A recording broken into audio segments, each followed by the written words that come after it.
perfect your aim to boost your response rates. Hello, happy Monday, happy new week.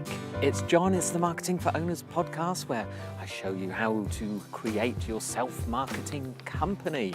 We do that by creating a perpetual sales cycle, a system that just does this stuff 24/7 for you while you go off and do the things you'd rather be doing.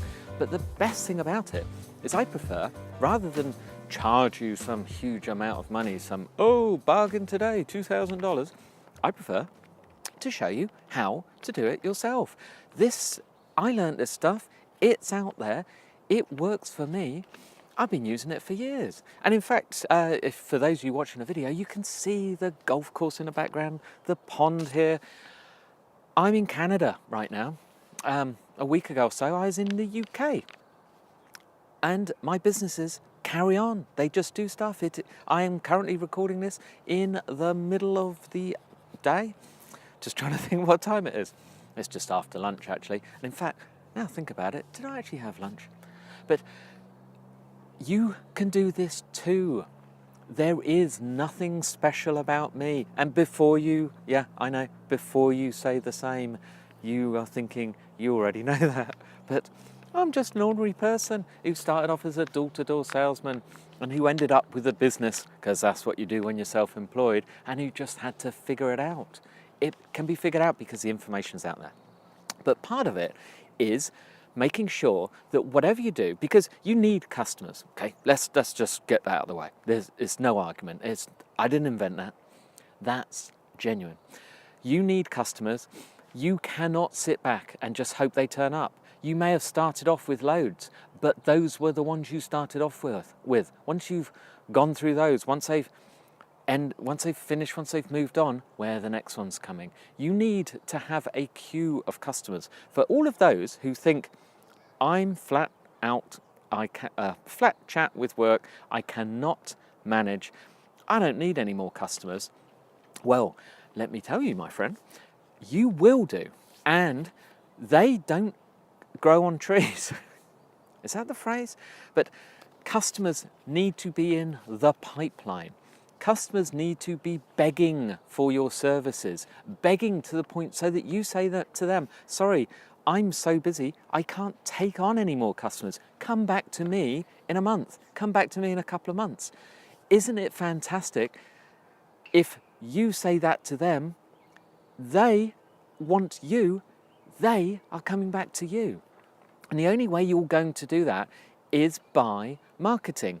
And that marketing will involve some form of advertising at some point, no matter what it is, even if it's just an ad within one of your own emails. But what I want to show you is a way to boost your response rates. And it's very simple. It's by, pure and simple, only marketing, only advertising to people who potentially can become customers. So in other words, if you sell roofing services, it is of no point marketing to people who live in flats or apartments, unless it's the management company and that's what you do. But when you put an ad in a place where you don't, say a newspaper or a magazine, where you don't know who their audience is, then how many of those that are your potential customers? Wouldn't it be better to be more precise, to simply, you don't have to walk out and put flyers through everyone's door, but to only advertise to people who live in houses with roofs, people who own the house, not rentals, etc. Can you see? If you're advertising to people who rent their houses, you're just wasting money. It's no good thinking, oh, they'll pass it on to the landlord. No, they won't. I'm not going to tell you how to do roofing, by the way. But I would describe this as, it's like playing darts. Okay, everyone knows how to play darts. This is, and I'm doing symbols for those of you on audio, listening on iTunes, or Stitcher, or SoundCloud. Hello, SoundCloud fans. I like SoundCloud fans. I'm doing video of, pulled the lead there. I'm doing video of me throwing darts. Doesn't work on radio, does it? But if you play darts, Imagine turning the lights off. You're playing darts in the dark. What is the chance of hitting the bullseye? Very, very slim. Just absolute potluck. And in fact, probably worse than potluck. Now, turn the lights on and easier to hit the bullseye. How about if you then stepped closer to the board? Getting easier?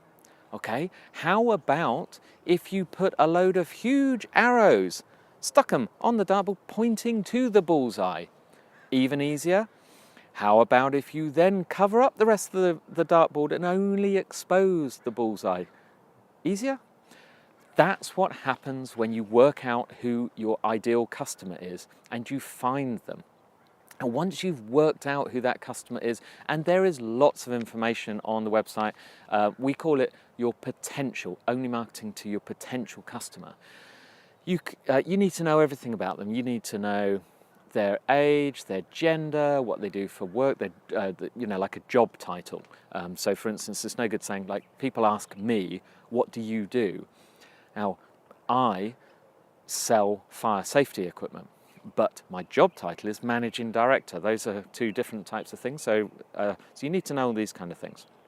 So you need to know, do they commute to work? And get inside their head.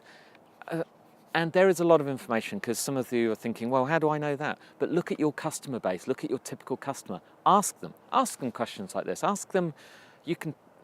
Ask them. They are your customers, and try and find out patterns. Ask them some typical sort of things to find out why a similar type of person is a customer of yours, and then aim for more of those. Then figure out what would be their problems. Why did they come to you? Again, you can ask customers, but get inside their head. Figure out what their problems are. Figure out what solutions you offer to those problems, because that's what you're doing. You're not selling things. You are giving solutions to people's problems and issues. You are fixing things for them by providing what they need right now or in the future. So get inside the head. Now, that means that you can then write to one person. So for instance, in Marketing for Owners, our customer avatar, customer profile, persona, potential, his name is Mike. He's a printer. He's 43. We even have a picture of him. With his wife Sally and his kids. So we know who he is, what he looks like. So when I write a message, I'm writing to Mike. I'm not writing to his wife, unless I'm writing to his wife. I'm writing to Mike. So I have a person in mind. So Mike's like a friend of mine, and I talk to him like a friend. I write to one person, and not all my customers are going to be like Mike, but they're going to be similar, and the best ones are going to be like that. So it's going to be near enough. That's like hitting near the bullseye, close to the bullseye, okay? And that's good enough.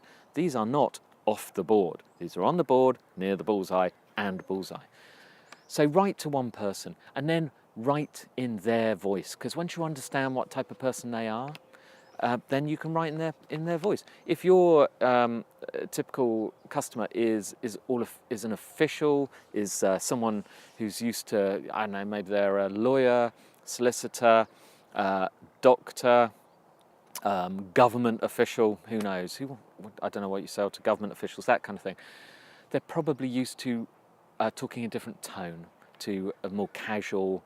If you're selling services to people for their homes, then you're talking a more casual way. So get inside and understand that. And then all this is simple. There's no cost to anything I've just said.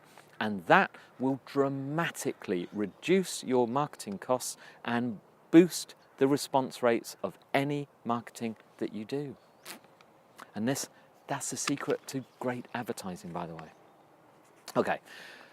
Time for a book for the week. Now this is good. It's a short read. The author is not so famous. The guy's name's Paul Arden. He is a top marketing guy. He used to work for David Ogilvy in one of the most famous advertising people ever. And for a British marketing company, his name is Paul Arden, A-R-D-E-N. And his book is called It's Not How Good You Are, It's How Good You Want to Be. Now, it's a very fast read. It's going to be cheap. I actually bought mine in a local bookstore. It's described as a pocket Bible for the talented and timid alike to help make the unthinkable thinkable. But it's inspirational. I highly recommend it. I love it. And actually, when I read it, I then read it again. It's all like one-page chapters with great little images. It's a lovely book. Once you read it, I guarantee you'll recommend it to your mates. It's great. Anyway, go read that. I'll be back tomorrow.